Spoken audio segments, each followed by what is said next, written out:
Yeah. Hey everybody, thanks for coming out. I hope you enjoyed the pulled pork I cooked that. Woo!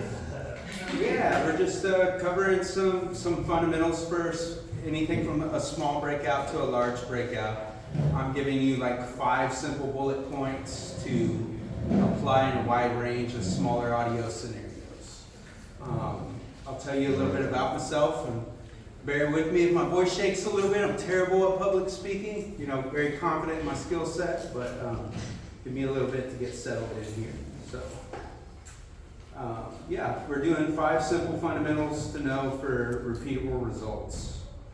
And those 5 things are speaker placement, mic placement, good gain staging, some simple EQ principles around the human voice, and compression techniques for talking heads. Okay. So we're going to go through speaker placement a little bit, and then what I think we'll do is we'll take a couple volunteers and actually go set up the system, and then I'll put a mic on and continue the presentation here. Fundamentals for speaker placement.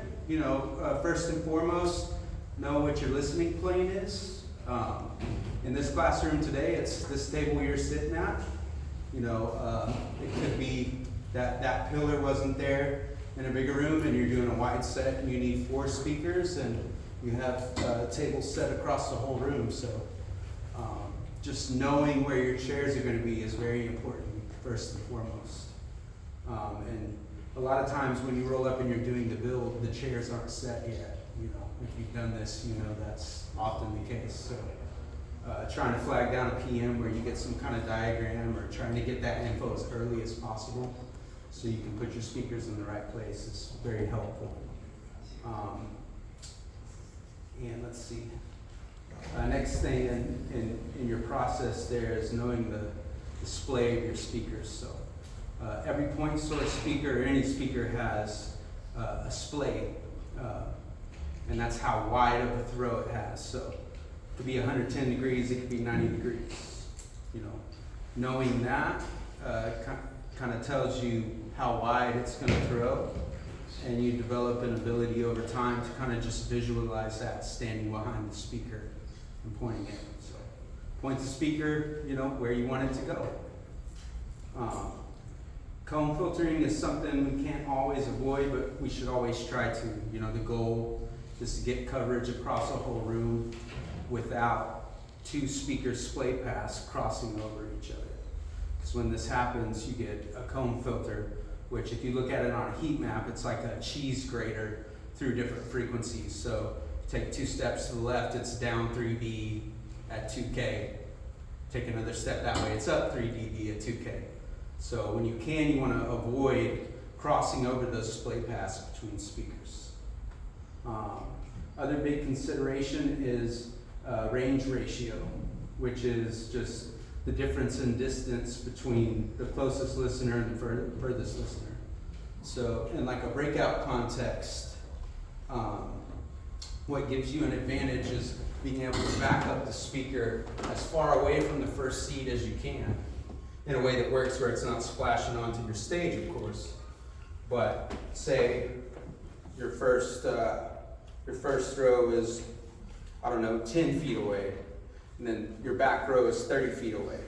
You'd have a range ratio of 3 to 1 there. And a principle to keep in mind for your range ratio is inverse square law. So anytime you double the distance from your speaker, you get a 6 dB loss, right? Which is 3 dB down is actually half as loud. So 6 dB down is a quarter as loud. So you just have to think about how quickly that can add up in a detrimental way for a difference in experience between your front row and your back row. Front row might be head torn off in a long enough throw, back row getting nothing. So very important consideration there. Okay. So that's the basic principles of what you want to think about when you're looking at the room and deciding where to place your speakers. I guess I'll take maybe 3 or 4 volunteers to help set up the system, and we'll kind of set up our small breakout room setup. Yeah, just approach the stage if you want to help out with that. I'd appreciate it. Someone volunteer that hasn't set speakers Yeah, preferably someone that can really benefit from being close to this process. If you know your stuff already, take a back seat. It's good. I only pretend to know volunteer. Height matters too, right? Yes, absolutely. So, we're gonna do one here. Since we're oddly shaped, what I would do is come about right here and point one that way. And there's plenty of breakout scenarios that are stuffed into very weird corners like this, so this is a good example for a kind of untypical breakout room setup. And the gentleman here asked about height, which is a good consideration. And typically what I like to do, I see a lot of people push stuff up as high as they possibly can in a room. I don't necessarily agree with that approach, because what's happening is you're getting people further away from the on-axis response. You're getting the most clarity and volume out of on-axis, right? So if you're way up here, you're bouncing more low end off the ceiling, more reflections. Also, everybody that is getting the off-axis response across your whole listening plane. So what I would pick for this would probably be something more like standing high. That's what I would pick. For public address. I mean, Yes. I know. We're only talking like talking heads today. This is specifically for corporate breakout audio. Mhm. Okay, so we'll take one of these guys to go over.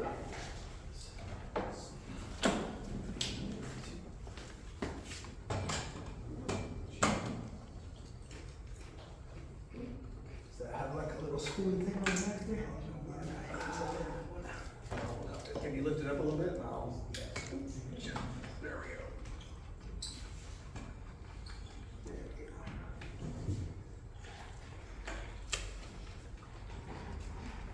Okay, I've actually got a longer one here. That's all the way on the floor.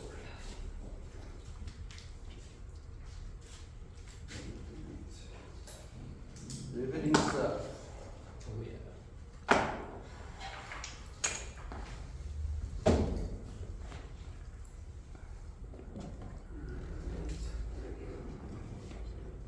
And I typically set master volume on any point source speaker I get in a breakout room scenario at 0. And if I need to reduce volume on the master bus on the console or a matrix, that's where I kind of set fader granularity, which we'll talk about a little bit later. I will dig into that. You know, sometimes you're just thrown in a breakout with a little old analog, 8-channel console, one sweepable parametric band. You just gotta make do with it. But a lot of breakout sessions tend to have a good digital console with all the bells and whistles now, which is nice. Means you have a fully sweepable parametric EQ on board, matrices, and delay options. Okay, so we have that.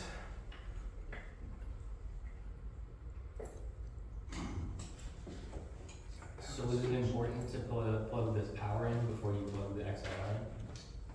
Yes, absolutely.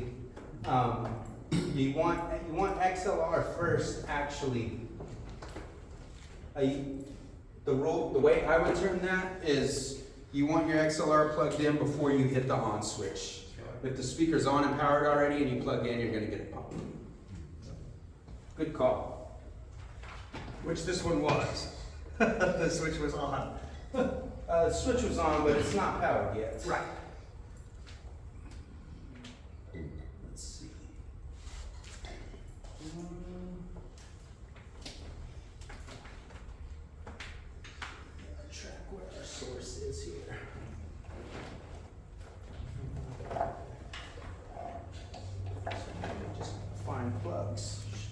Any of you guys who are familiar with the room know where the closest place to cool down? This one over there.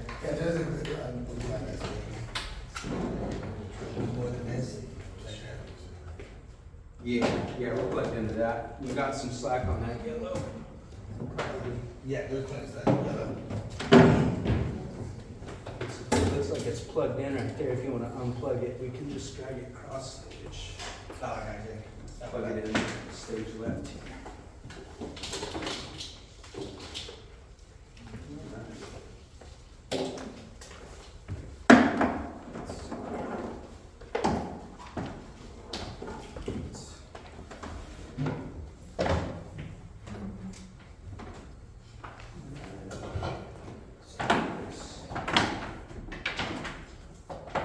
Clean as possible. Just pretend that cable dropped down behind the riser like you would in a breakout. Alright. That's fine. I think we have all the cable we need. So the next thing we can do, if you don't mind grabbing that console and that cord on top of it, we'll set that on top of this case here.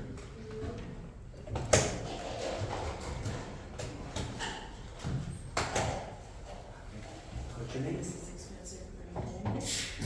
My name is Ash. Ash, thank you for your help. Yeah, I'm Chris. nice to meet you. Thanks for doing this. Of course. Let's-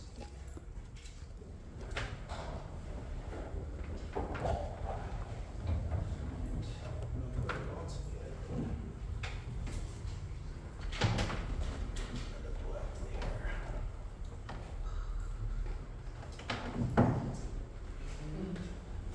Let's see, we'll get.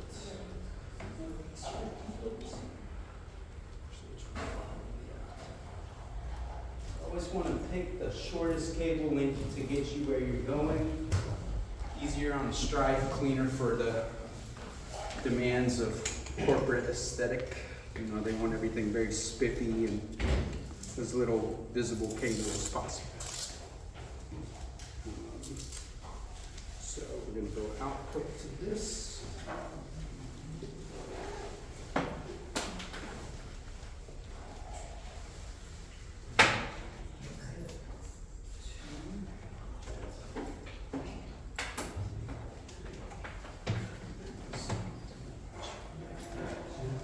Okay, we're putting it in. That's the main one. Yeah, that's the just for some basic demonstration. And everything left.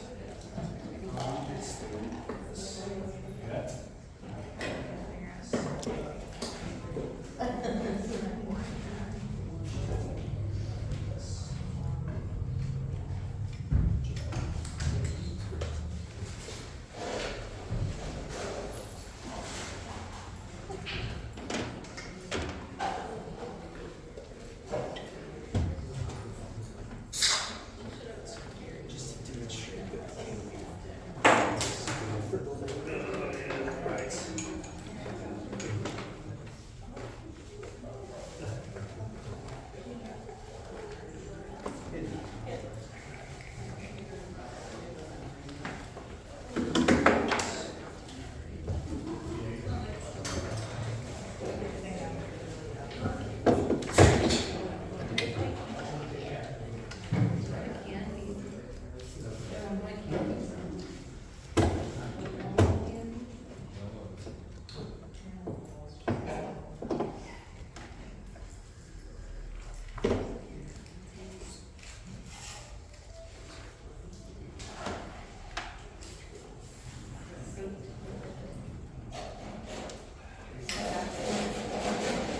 This is the power supply for this wireless mic here.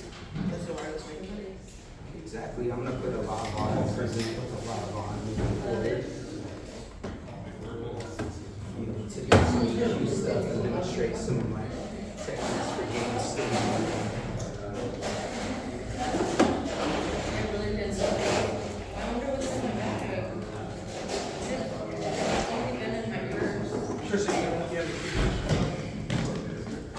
For now, I'm just gonna do the so crowded over there, I think just one will do it. Thank you. Oh, you got a power strip for me? You read my mind, thank you. It's just about. That's my job.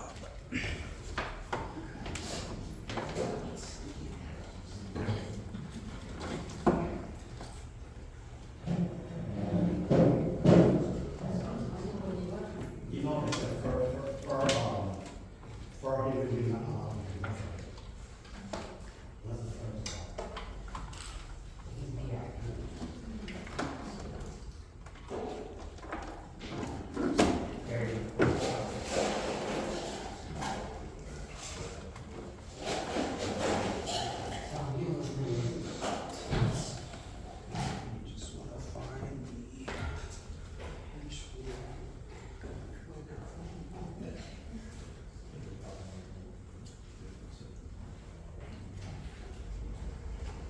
Okay.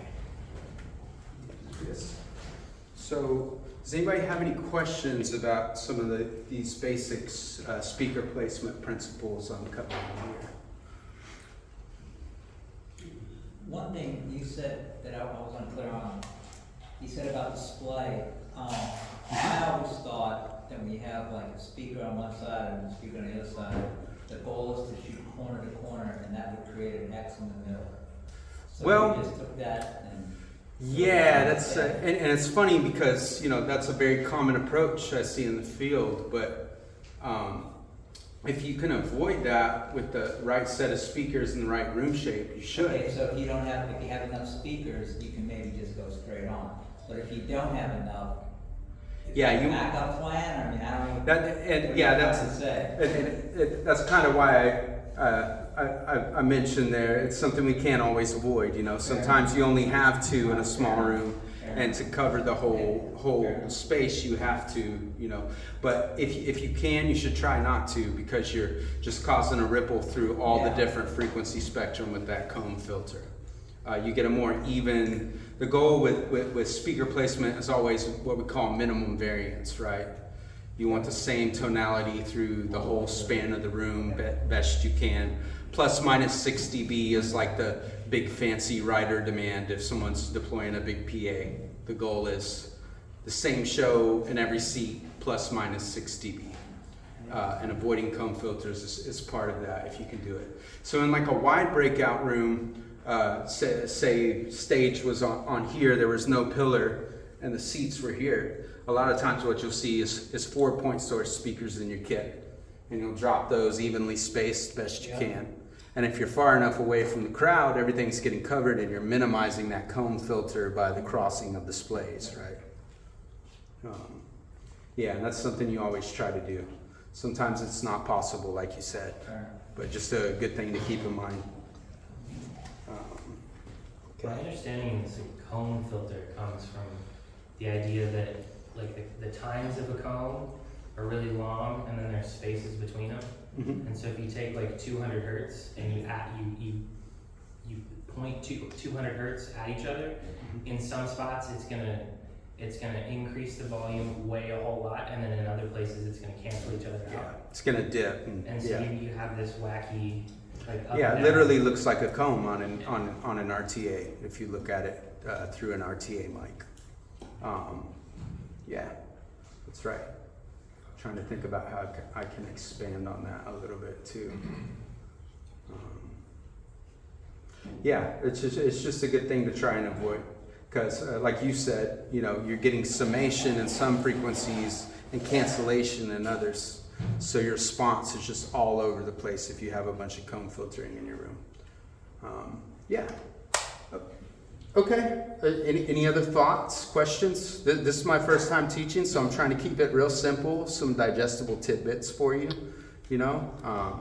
If you think of anything to input to expand on the concept, please pipe up. This isn't a me show, we all learn from each other, right?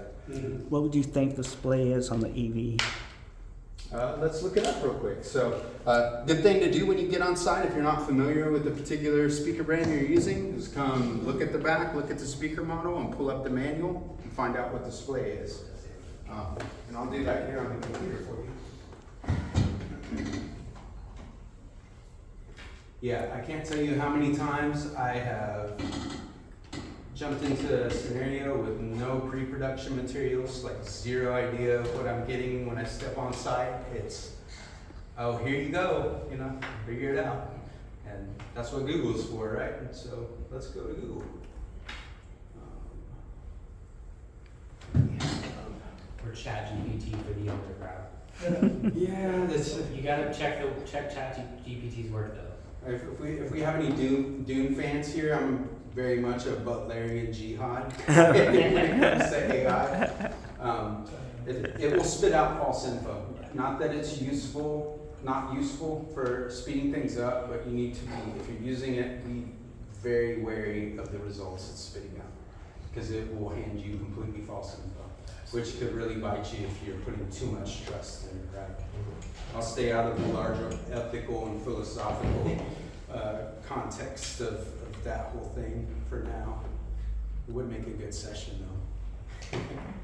I'm glad I picked the PA gig stuff, because I don't think AI is going to be flying PA and QCing every rigging point anytime soon. So I feel pretty like AI proof for now. We'll see, you know. Okay, let's see. We have power. That's an Electro Voice ZLX.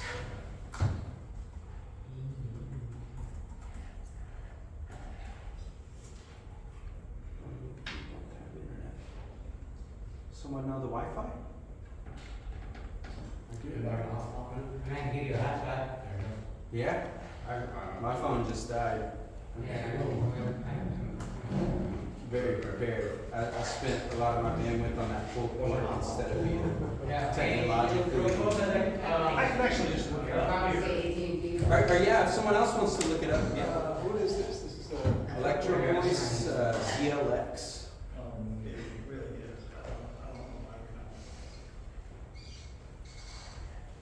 Hey, you need it, it's up. You can connect my hotspot. Oh, we got someone looking it up right now. Is it class participation?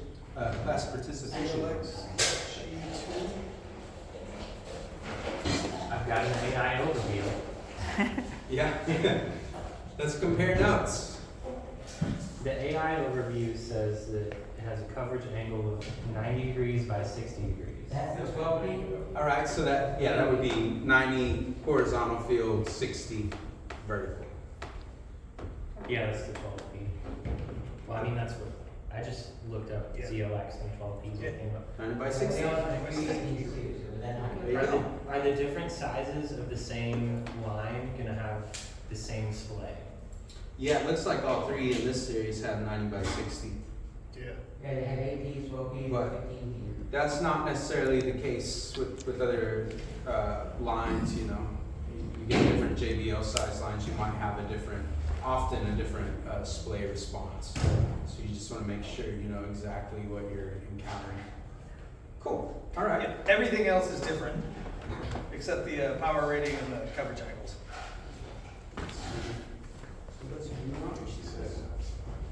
Hey, Chris.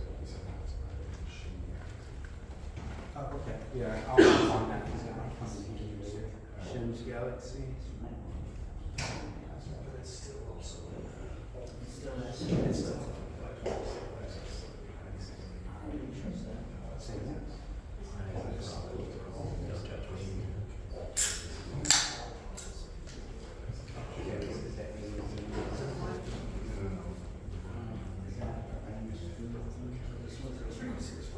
They keep inviting you to use?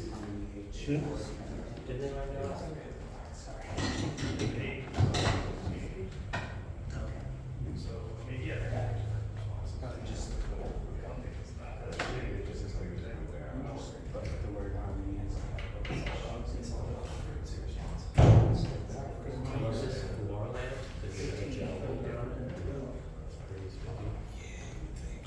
Yeah, it's too late. Thank you, sir. Okay, just in time for my placement here.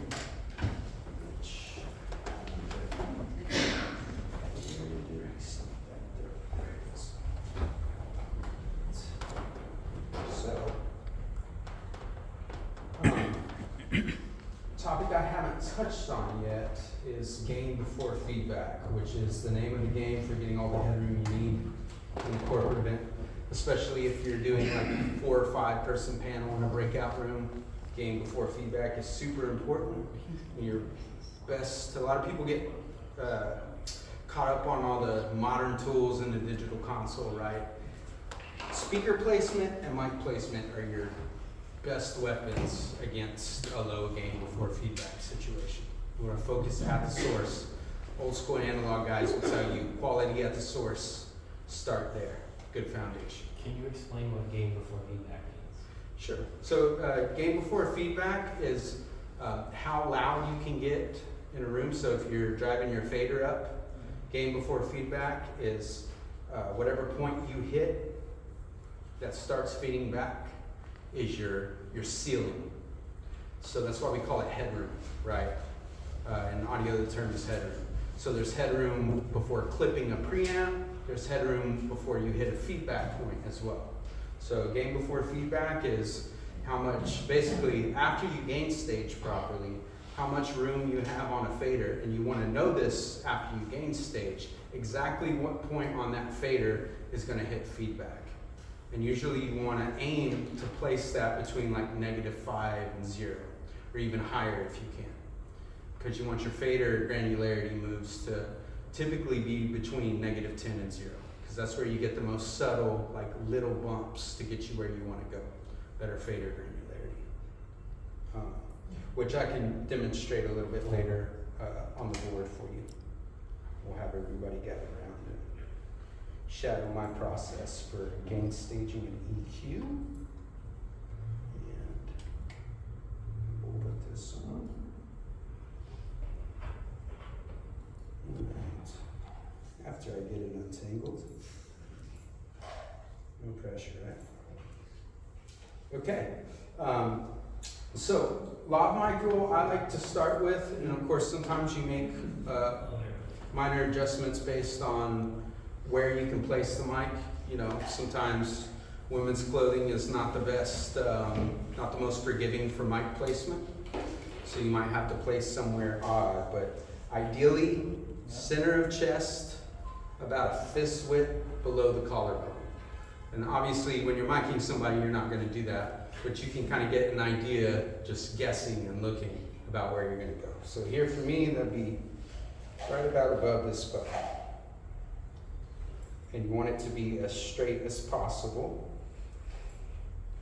That way, when people turn their heads, you know, you're still getting pickup. And we'll piggyback off of that, talking about the polar pattern of your microphone. So it's important to know what polar pattern your lav mic has and how it's picking up. So to demonstrate that, I have a couple slides pulled up. These are elements that you're going to see out in the field pretty commonly, 184 and 185. So 184 is what they call a supercardioid. As you can see, it's got this, you know, which if this was facing up this way, that would mean it's picking up in kind of like a heart-shaped pattern over. But it also has a little bump under. And then if we look at the 185, that's more of a standard cardioid shape, which means you get max rejection from the back of it, and it's only focusing from up here, which is ideal. You know, some people like Omni mics on a big stage because an Omni mic is good for people like turning their heads a lot or turning in a chair and stuff. But best case scenario, you get to go middle in a corporate, like formal corporate setting where people are wearing suits and ties and stuff, typically on the tie, connected to the tie and the shirt is what I do. So the tie can't swing around, right? So you're clipping the tie to the shirt and then centered. If you're not able to, if someone's wearing like a t-shirt and an overcoat, it'll pay like on a panel to plan and identify where they're gonna sit in that panel. Like say the chairs are curved. If you know someone is gonna sit here, you know that you wanna go left side of the lapel. so that when they turn and talk to the rest of the panel, they're talking that way. So just thinking about the mechanics of that will get you a whole lot more gain before feedback. So thinking about that, not just leaning on the console and trying to fix it in post is very important. Sometimes in breakout rooms we don't have much help for miking people, and there's no breaks and it's chaotic, so you do the best you can with what you got. But taking a little bit of extra time to slow things down when you're feeling that pressure to get best case scenario will pay good dividends for you through the event. Okay.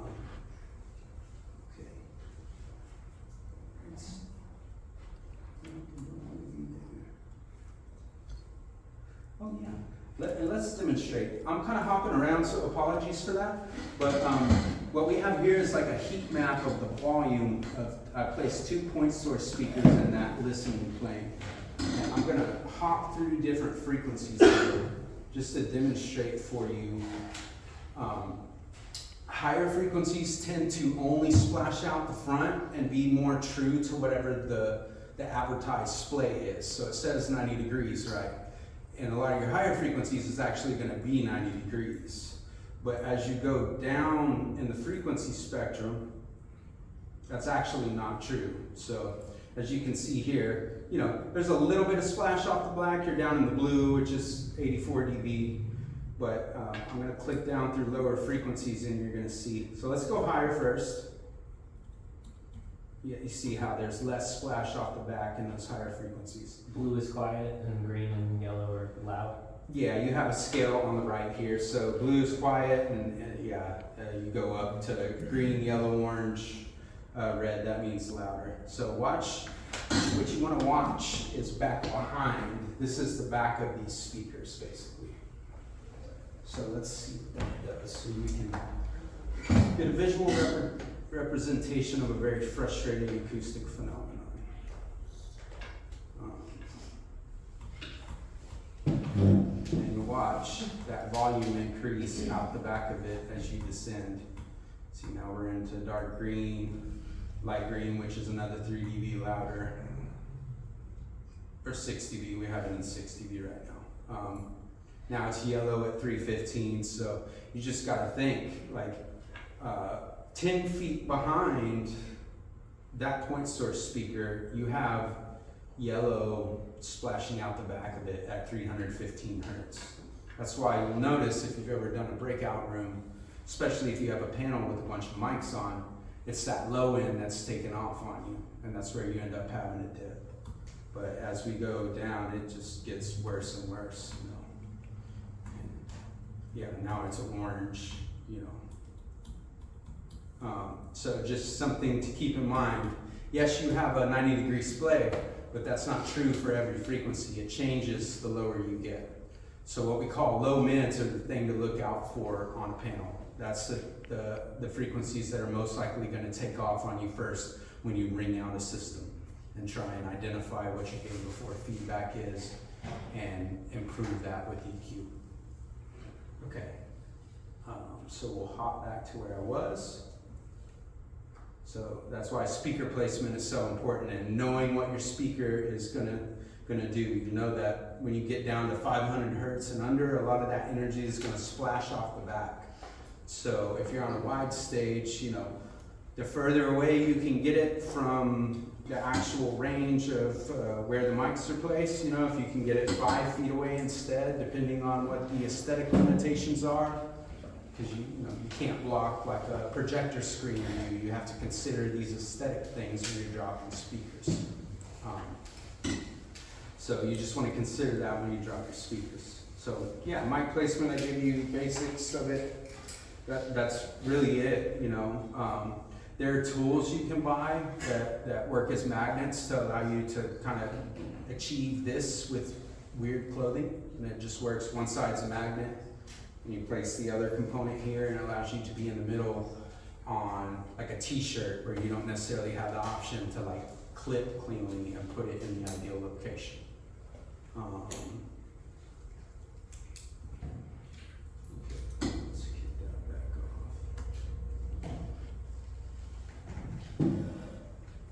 Okay. And yeah, other tidbit is, you know, there's tricks that people use to kind of keep it in place, because you have a loose article of clothing that, you know, it's like a thin material. You'll have presenters move around and end up, you know, you'll mic them upright and then they walk up on stage and it's, you know, pointing this way instead of up like you had it before. So sometimes wrapping, like folding a small piece of gaff around the back side of it will help stabilize it and keep it from sliding around and moving. Just little tricks to keep it in place. And a good practice, if you have the ability, is before your speaker takes the stage, come reconfirm visually that your mic is where you left it, so you have best chance for getting before feedback. Okay, now we'll demo it. So I'm gonna fire up my console, but first I'm gonna turn my speaker off so my console doesn't pop. So once everything's connected, order of operations, turn on your console. If you know where the power button is. And then on with the speaker. And a lot of these modern speakers have like EQ and DSP presets, so sometimes menu diving and looking at the mode is beneficial to give you the best possible starting point, you know. So we have a music setting mode, we have a live mode, and we have a speech mode. Let's see what the speech mode sounds like. We'll do that. And typically what I do, you have a master volume on most point source speakers. I leave that at 0 dB so that you can get as much as you need. And if you need not quite such a loud volume, you can roll a matrix fader back or the master volume back, depending on the tools you have on a particular console of the day. Okay, so now I need an XLR cord for this, and I will do some speaking and show you gain staging, my gain staging approach.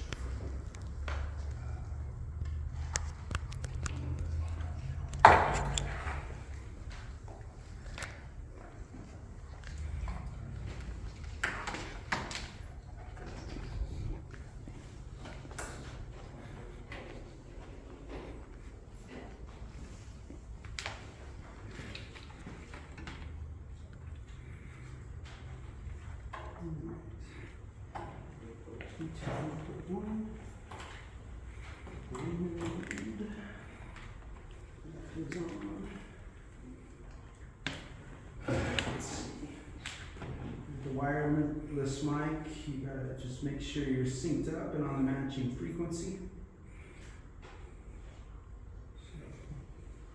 Check, check, check, check. Okay, we're going to talk about gain staging next. And in a scenario where you have a wireless mic, you have multiple gain stages to consider. So if you look here, you can see this meter flashing when I talk. You want to make sure you're not clipping here first place in your gain stage. So what I typically do is give the overly peppy first speaker of the morning that's had 4 cups of coffee and stuff. So I'm like, hello, good morning, you know. And that's how you set the cap, so you make sure you're not clipping for your loudest speaker. So that's my starting point for gain typically. I start there, and I might adjust a preamp gain per speaker. A lot of times I don't. I'll just let it ride because I have enough play in my my gain before feedback range to kind of push a little bit more on the fader for the quieter speakers. So yeah, we'll do that. Hey, pop, pop, pop. So, you know, pop is hitting the red there. So there is a gain knob on this model, I believe.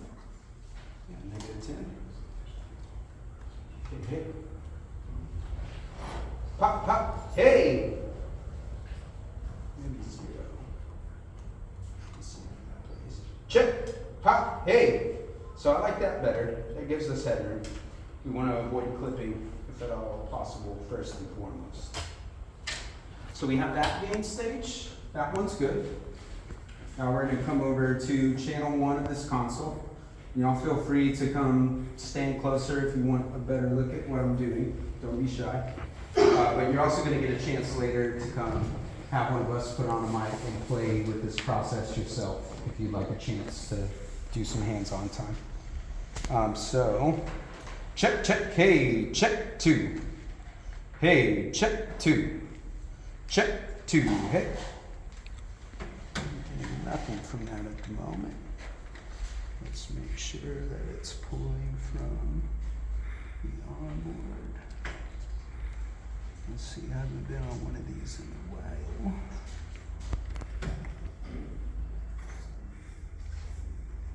Source. Aha. That's assigned to Q drive, so we need to put it on local. Local. Now it's local. So we should see it now. Check, check, check. And there we are. Check, hey, 2. Pop, pop. And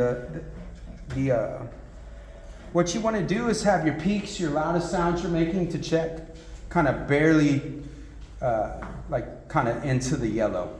Because you want to leave a good amount of headroom for someone louder than you might have expected that you tried for, to make sure that they're not clipping.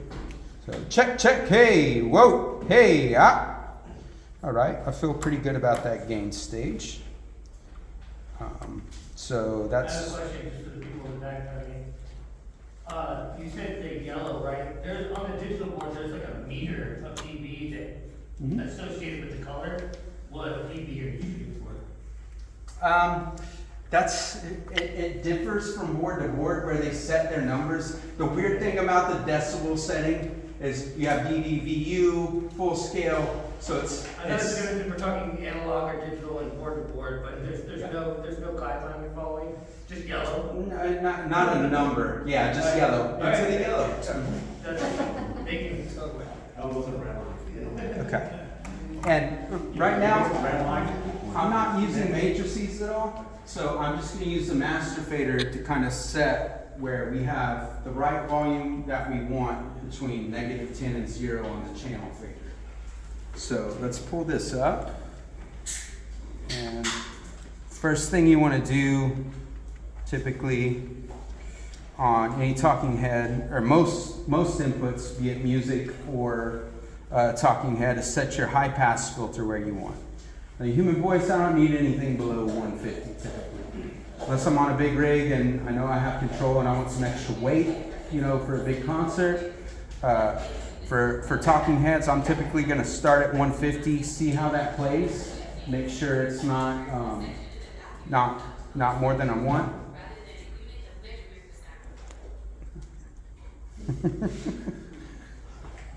Okay, interjections. Here we go. So we got a high pass filter. So this is just really straightforward and clean. Check, 2, 2, 2, 2, 2, 2. And that's channel fader at 0, master fader at -10. So I don't like where -10 is at, I don't think. Check, check. That's a little too little. So maybe give it another 5 dB. Let's go -5. Hey, hey. So now you can hear 10 dB. For the loudspeaker that's really leaning into it, you don't have to push the fader so much. That's decent. Or if it's not, y'all can tell me, you are in the front of it. How do you feel about the response in the back there? Like, I mean, I know you can hear me because I'm projecting, but if I get quiet, like, what do you think about that? Yeah, you can give it a little more. I'm Okay, hearing your voice. so now we can push softly spoken speaker. That's like an IT route that hates being on stage in front of people. It's just not going to give you what you need to like prepare accordingly, right? So we're going to push up to 0. Yeah, I did my yoga this morning. I'm feeling very calm and also a little bit timid. So my engineer's having to push a little bit harder. And yeah, so here we are. We're approaching 0 now. Cool. Yeah. Now let's demonstrate some ring out stuff. So what I do to ring out, and this is my personal approach, doesn't mean it's the right one. Lots of ways to skin a cat, but it's been very beneficial for me. I didn't really give you my resume blurb, I'm not trying to brag, but I won 2 Emmys this year. I've done large scale corporate sessions for 5,000 people, all the way down to breakouts. I've done large scale concert work, mixed bands, pretty large scale stuff. So I've got a demonstrated history in this. I started full time in 2014 with PSAV and fought my way up from the gutter, and it's been a pretty fun ride. But this is my particular ring out process. I rarely push a ring out beyond the first 2 or 3 offending frequencies. I've seen a lot of old school people that put a graphic EQ on it and chop suey the EQ to the point where intelligibility is destroyed, but you have more volume. And you could argue about whether that's beneficial or not. Depends on the client. The client might want raw volume from you and feel like leaning more towards intelligibility, allowing people to lean in to a conversation, which tends to be my approach. And I find it works pretty well for me. People are typically pretty impressed with my results. So let's ring out some frequencies with that in mind. Check. Hey, 2. Hey, 2. Hey, 2. Ah, eh, whoa, eh, ah. Yeah, pretty well behaved there. So, nothing ringing too bad yet, but there's some default EQ stuff that I tend to do as a starting point. So, I will take the lowest EQ setting and kind of dip. Typically it's a low shelf. Let's see if we have the option to change that on that band. Some consoles let you do that, some of them don't. Yeah, okay. So now we have a low shelf. So I'm using a combination of a high pass filter and a low shelf. There's a sharp cut for everything under 150, and then stuff up to like 200 and 300 is more of a smooth shelf. So you can kind of sculpt and shape. And I'm a wide bell EQ person, more like a paintbrush than a chisel. And that tends to work pretty well, especially in breakout rooms. Okay, so we'll dip lows a little bit. That typically gives you more headroom. And then I like to take a decently wide bell and dip around 500, like 3 dB. Much of that energy from like 400 to 800 is just kind of junk. It might be someone's that has a real throaty, like vocal timbre, and that'll kind of dip that out where it doesn't sound so, I don't know, prominent. So that frequency range, I find that info not to be super useful for talking heads, so I'll dip that a bit. Now I typically set my high mid band at 2 to 3K. People that are really energetic and belt their words tend to spike at that frequency. And we call that frequency the baby cry frequency. It's what we call edgy. You have a visceral response to that frequency range that's very uncomfortable. You hear a baby cry on an airplane, everybody's like, literally wired for that, you know. So when you lean in and really talk more and more, that comes out. So I'll typically set a band there just to have it to grab real quick if someone's really digging into it, so I can pull edgy out. And then you have your sibilance range, you know, 6 savory soups and salads. 8 to 10K is typically the range where you're going to see sibilance the most.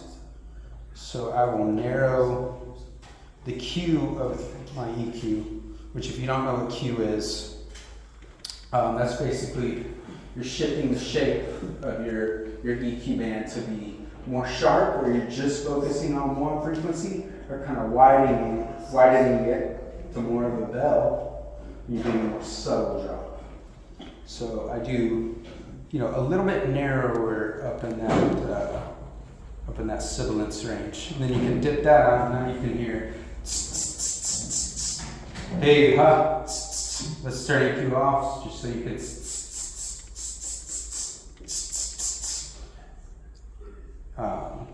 Yeah, And that's my basic starting settings that I tend to apply to my law bus. In a situation like this where I had a console such as this, I would assign a law bus, and that's a layered EQ that affects every law. That way, your channel EQ on the individual laws, you can kind of aim more at the person's unique vocal characteristics. But the settings I just talked about are kind of the general overall starting point for every law in the chain. Okay, let's see, we did EQ, we did gain staging. What's next? Turn that down just a bit there. Look at what's next in the presentation.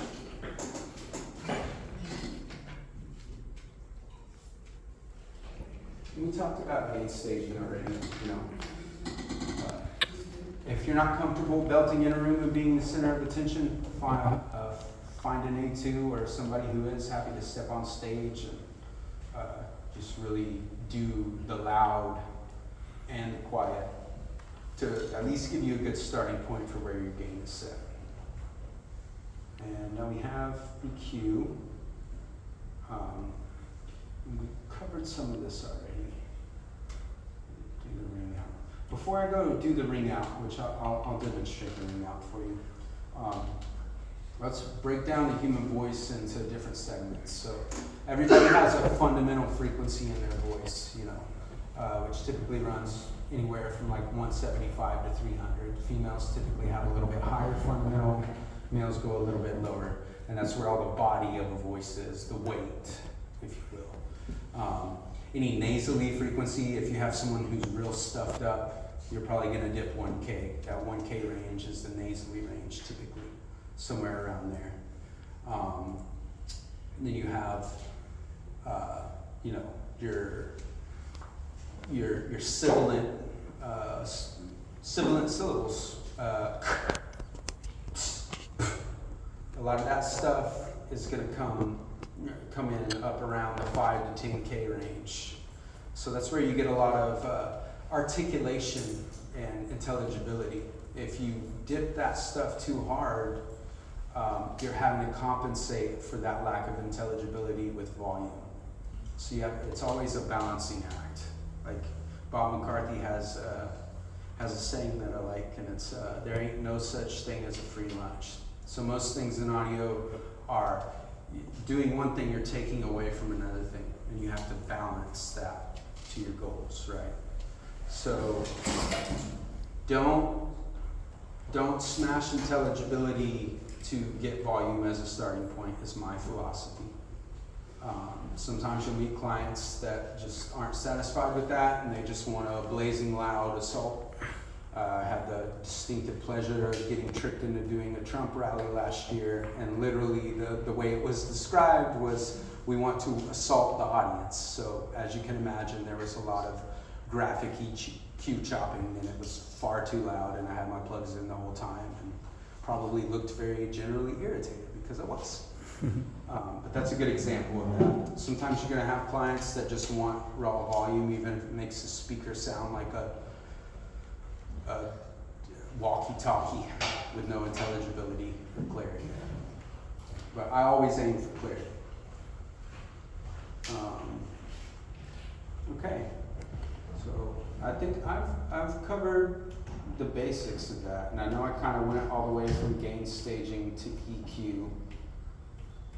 We'll talk a little bit about compression too, but the next thing I'm going to do is try and get this thing to ring out. So if somebody feels comfortable with digital console and EQ, do they want to come over here and push until it rings out and start dipping stuff just to demonstrate? Sure. Yeah. All right. So yeah, just this actually has an RTA on it. Look, when you're learning, I think it's really important to try not to lean on an RTA and train your ear to identify frequencies without looking at a visual representation. I thought this had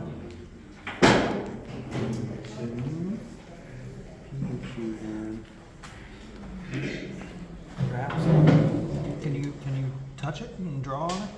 So the easiest way to do it is you have the 4 bands. You have 4 bands on this. You have gain, frequency, width, EQ. And what you're going to do is slowly push that fader up until you hear it ring. And then you try to suss out and find the frequency that's ringing. And dip it. Anybody else want to jump in on this? Sure. Yeah, if you don't feel Yeah, confident. so someone who's kind of savvy with that process can demonstrate the process. No, it's gonna. Hey. Oh, too much. Yeah, but it should be popping up. He's saying on. It should be showing me on these little lights here. You're saying, right? Right. You have the graphic EQ to set to display it on these lights, correct? We're using the parametric Or this on light. the channel. That's the goal. So where am I looking to see this response, though? I don't think that one has an RTA on it. I haven't been on a queue in a minute. so- Oh, I hear what you're saying. Okay, sorry. No, but then it should, if I'm not wrong, if you have been,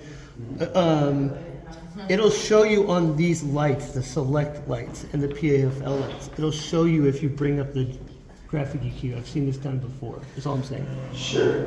And we can demonstrate that if we want. Sorry, That's, I think Probably out by hand. we're there. I just am in the wrong menu. If you'll exit out of this, I'm not trying to take over. oh, you're good. Where's my home button? This is one way to go. Oh, here. I think you're just. Oh no, that's not it. Yeah. See, I would focus on the parametric bands. So just to demonstrate, Yeah. let's do it on the master bus. You have 4 bands here, and you don't get a visual representation of it, but let's just try and suss it out by ear, and we'll talk to it. So, hey! You don't want to hear So, that? now, what are you trying to get me to do though? That's somewhere, I think 600 to 700 probably. So we go to 600 is what he's saying, and then I'll drop this. You can also sweep, so I'll show you a trick I use. Yeah, go ahead. To do this, if you're having trouble finding it, this is a great way when you don't have like your frequency mastering down by ear. You can kind of do this and then okay, so we know it's about right there, and then we can dip it. Yeah, so you starting with the boost to find it, and then just flipping it. Yeah. It's a useful technique in that regard. Is it this one? Yeah. Okay. Hey, see? That cleaned up. Now we have more gain before feedback. You're all the way up at +5 right Yeah. there, which is comforting, right? Yeah. Check, hey, 2, hey, whoa, 8, 6. So if I were to take one in the high range and go up, is what you're saying? And go ahead. Yeah. Drive me some noise. That's sibilance range, so I'll give you some 6 tops, tops, tops, And then tops, keep going. tops, tops, tops, up. Sorry. This That's is what we're how going it for. works. Yeah. And then I go the opposite way, and I'll also make that less wide. Yeah. And if you A keep, good rule is not to get too Fire. aggressive on the boost to find it. Got you, Maybe got you. 3 dB max. got you. And then push until you got it. Because remember, my rule is I ring out the first 2 or 3 offending frequencies at most, and that's usually enough headroom, Yeah. especially for a breakout room. You don't need a graphic EQ to chop suey it to Holio where it sounds like a wedge in an old deaf rock and roller stage. What happens if it was recording though?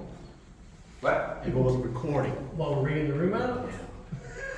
Well, Why would you bring the room It out could ring. while it's recording? I said, how would we be that well, you far? still ring the room out. I mean, it's the same principle applies. Should we keep going for like a lower, try to find a lower frequency to do the same with? Or? Yeah. Try and bump the low frequency so- and see if any of that is offending. Maybe reset what I did on that bottom band because I put a shelf on it, which is. Oh, I understand. It's We're affecting on the us. main, right? Yeah. Oh, that's right. You're on the main right now. So let's go back over to channel 1 and roll that back up. And check. Hey. Oh. But then I'm going back to the main. Hey. Whoa. Hey. Whoa. Yes. And then I go Hey, back whoa. to the frequency we're looking to boost, and I go up. So let me do this less wide. let's say, and I'm 3 dB up, Hey, and I, well, this is. see, that's super low, like, and you're most likely not gonna Okay, catch no, I was anything just, off of that. so if you speak though, I can sweep the frequency. Okay. Well, and just to Sorry. just to give you a good sandbox, typically you're not gonna have to do anything in that range because We're already gonna have a high pass filter. Yeah, the high pass filter is already handling that. Like Yeah. I'm high passing up at like I think 175 right now. It's more in that fundamental range that we talked about, like 200 to 400, where you're gonna hear something take off.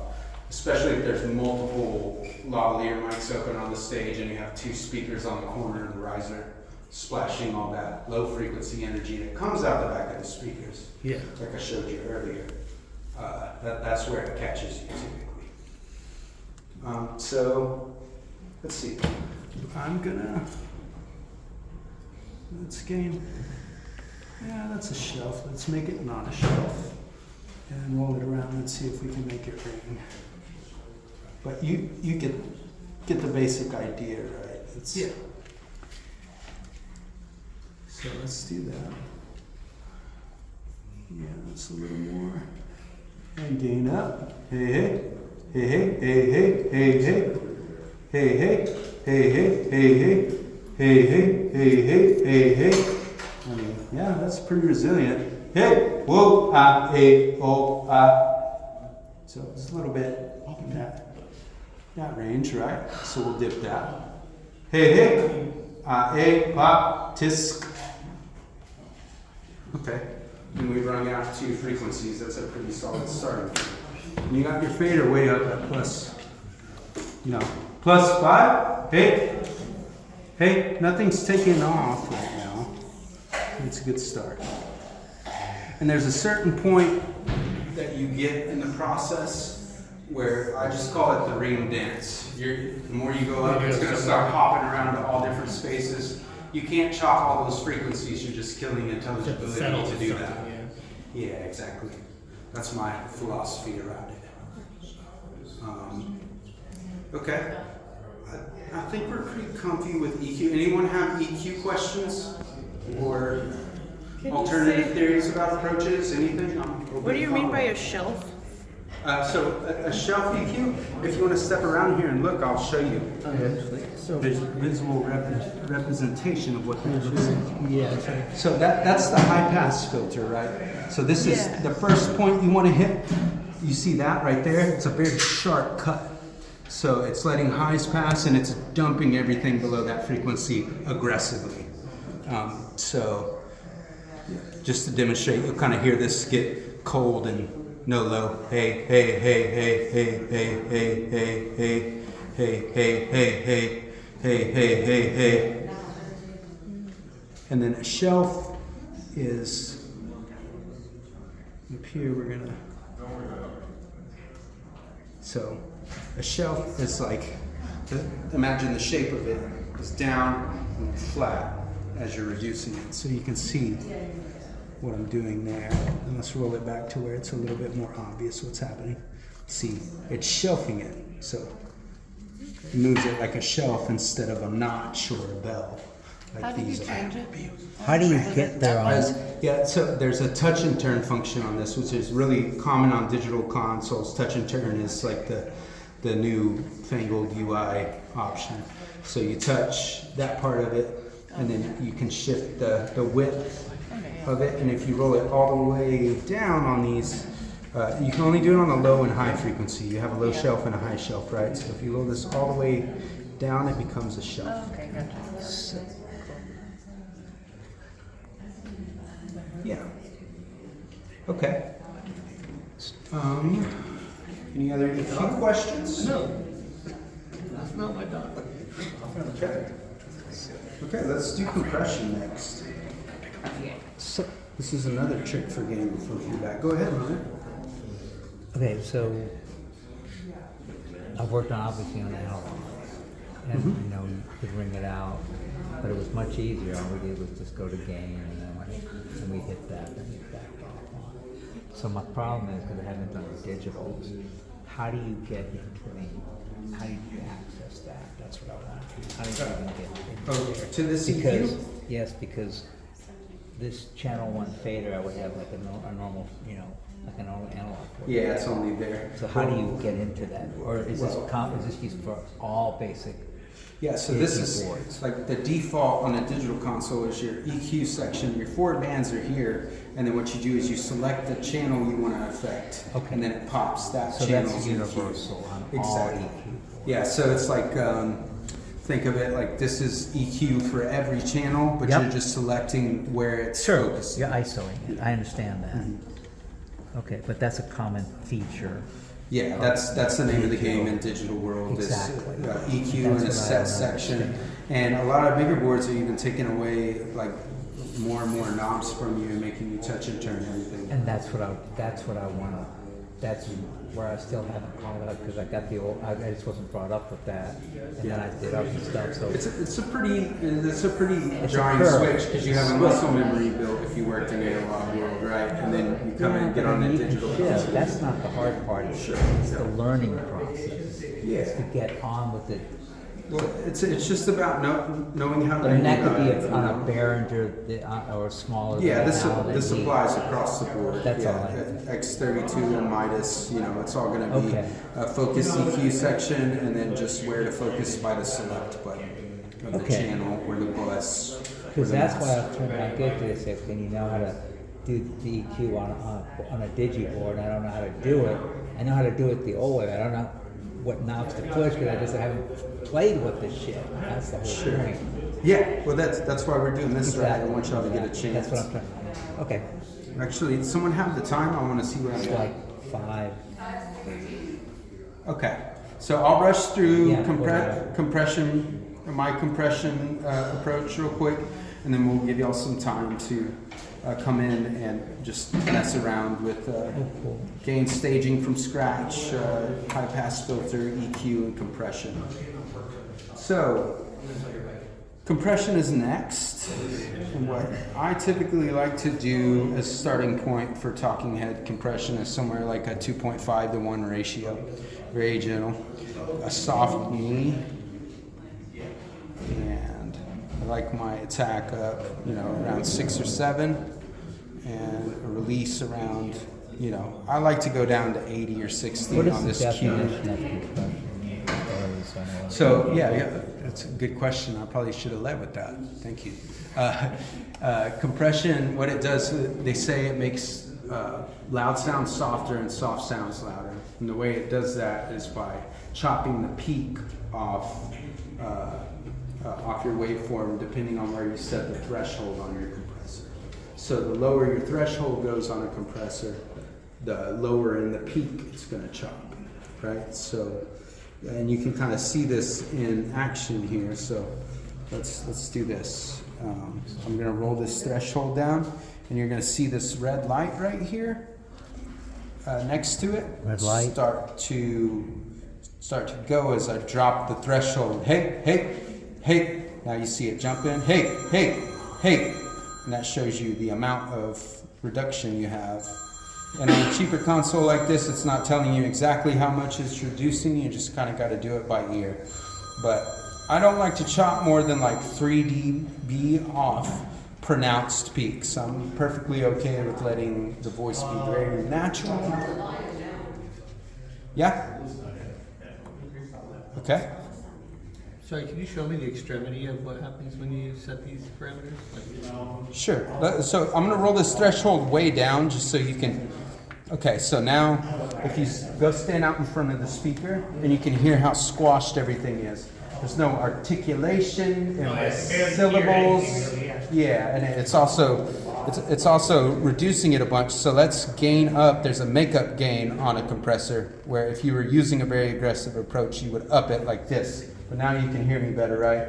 But notice that the dynamics are just absolutely like, there's no dynamic. It doesn't sound natural at all. So can you show me the other, there's gotta be another extremity of, if you were to turn all those knobs, you say, the other way.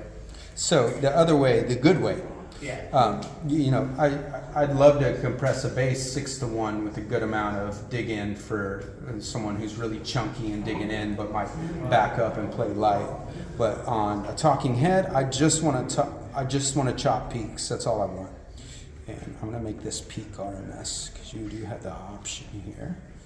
So I didn't want to chop peaks, and so I'm gonna roll that up. I'm speaking softly right now, so I roll my threshold around where it's just a little bit doing this on the more pronounced syllables, right?